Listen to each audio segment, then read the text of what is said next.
We're here at in Lancaster at the Story, which I think is council owned, is it? And run? Yes. A lovely place and a lovely event space. And we're here to talk about the local heritage action zone and the 3D project that Ellie's been in charge of. So I'm going to ask her a few questions and see what happens, and we'll do some edits afterwards. All right. So Ellie, this has been a good event, I think. Quite a few people have turned up. Yep. We've had a tour and the sun's been out. So yes. Do you want to talk to us about the project a little bit? Just describe it. You can talk to me or the camera, you know, whatever. Yeah, so we've been, this is a culmination event of nearly a year-long programme, which started off as levelling up funding. Obviously now the department's changed. Yep, so PropTech Round 4, we've received some funding from government to expand a project from the HAS.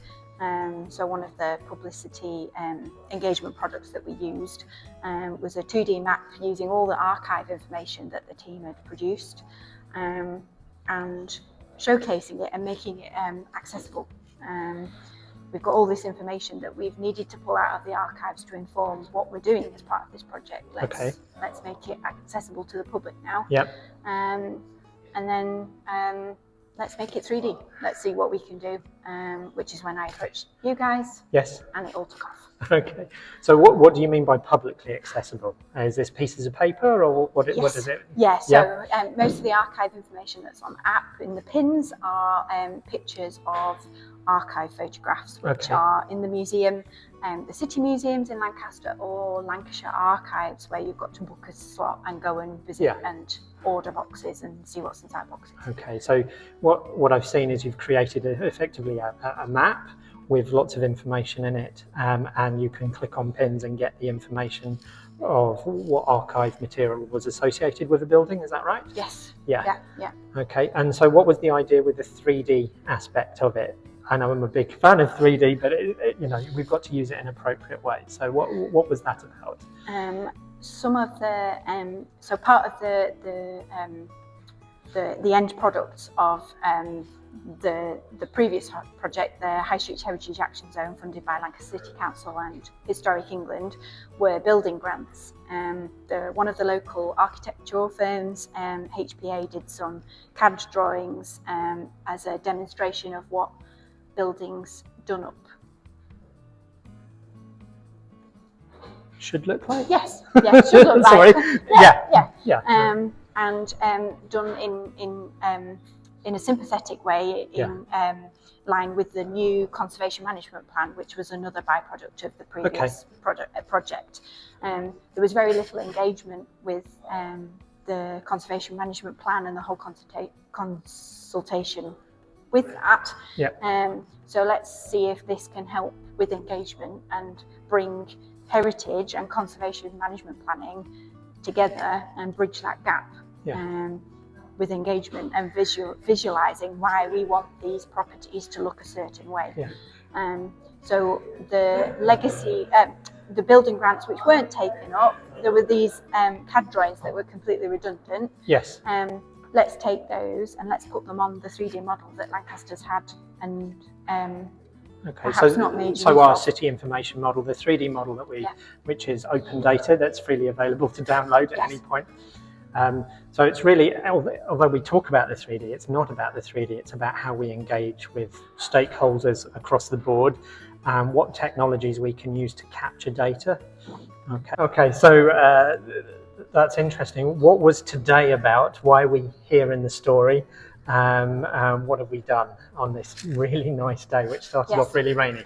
Yes, we've been very lucky with the weather. Paul Curitan from Lancaster Imagination Lancaster has been very kind enough to host and design this workshop for us to showcase what we've done over the past year as part of this PropTech Round 4 funding. We've had some fabulous workstations where we've had the demo of the Skylines video game.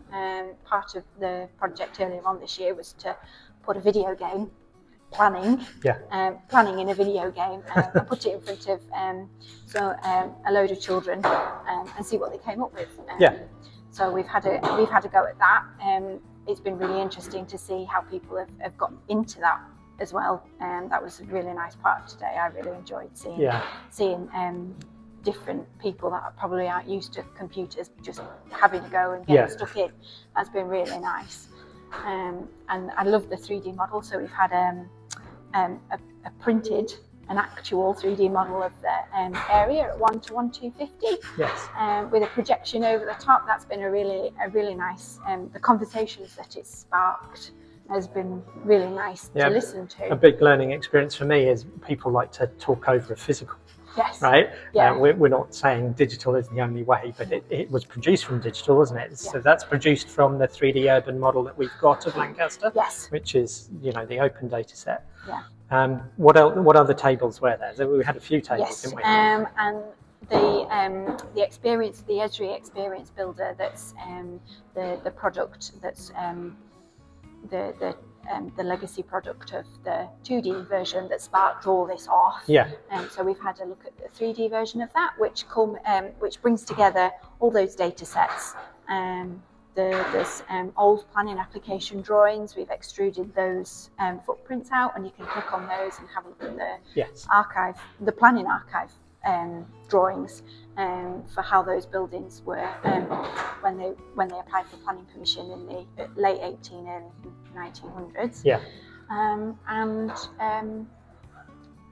the archive photographs are all on that app, so we've had that to look at, and we've done some laser scanning, and then we've gone out on our tour, and we've toured around the mill race area with Emma, our lovely heritage consultant, and we've played the game. Card so deck. There's a card deck that we'll talk to Paul about, and we've also used the iPad Pros to scan some buildings. Well, I've done that anyway, and that's been interesting to see people's reaction to that, not realising this kind of technology is super accessible to us. Just a lovely way to bring together lots of data sets and technology that's perhaps stuff that we have at home, like the iPads and stuff, and bring stuff together. And actually, we've done this in a quite a cheap, affordable way. Yeah, I think that's one of the takeaways of the project is that you don't have to have multi-million-pound projects to achieve some of the things that other major, maybe larger cities are doing. So it's really interesting to bring it down and make sure people are aware that it's achievable and it's affordable a lot of the time. Yeah, absolutely. The LiDAR scanning, which we've done as part of this project of the mill race area, bringing that together, and those CAD drawings that were redundant and making use of things that reusing data sets that haven't been used before. Maybe you have a laser scan somewhere from the local authority, but also all those CAD drawings, bringing them back together and using them again. That's great. It's been a lovely day. The weather's been very kind, and we've had a fantastic tour and lots of lovely feedback. Brilliant. Well, thank you for that, Ellie. I was keen to record this because we've done a lot. It feels sometimes like you haven't done much. It always does that. But this is a way of just recording what we've done and the success of it. So the last thing I need you to say for me is point at the camera and go, look, don't forget to like and subscribe. Go on. Really? Yeah, really. Do it. Don't forget to like and subscribe. Yeah, thank you. How much am I being paid for this? Nothing. Okay. Yes. Grand. Right. Oh.